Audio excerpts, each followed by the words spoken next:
we're basically modern day pioneers. But one thing that we are that modern day pioneers didn't have, this is artistic.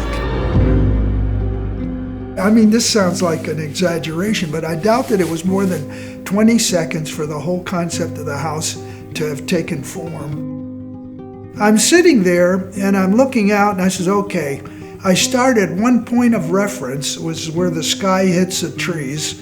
There was a natural arch that created and contained the composition of the view in front of us.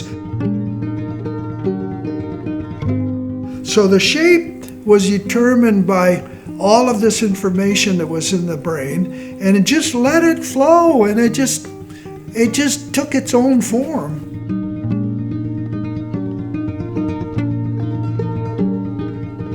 I don't design from the outside. I'm always attempting to make it less visible as possible.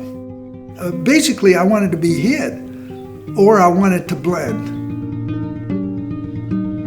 As you see it from the outside, it fits into the cluster of trees, it fits.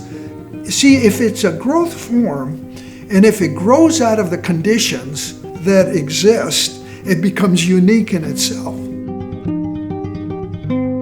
So it's a feeling and not a detail.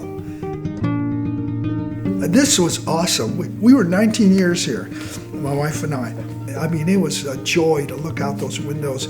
You're watching nature and the changes that are occurring instantaneously.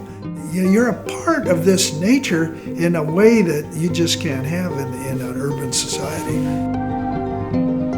It gives you a sense of being connected to the earth.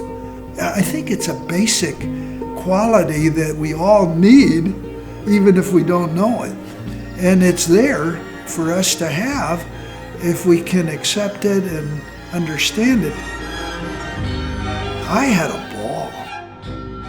I mean, this was like, I couldn't wait till morning to arise. I'm half tired by the time daylight comes, because I've been chomping at the bit to get going. This is living sculpture. So a piece of sculpture art is great to look at, but if it's part of your life where you're living inside of it, it gives it a lot more meaning.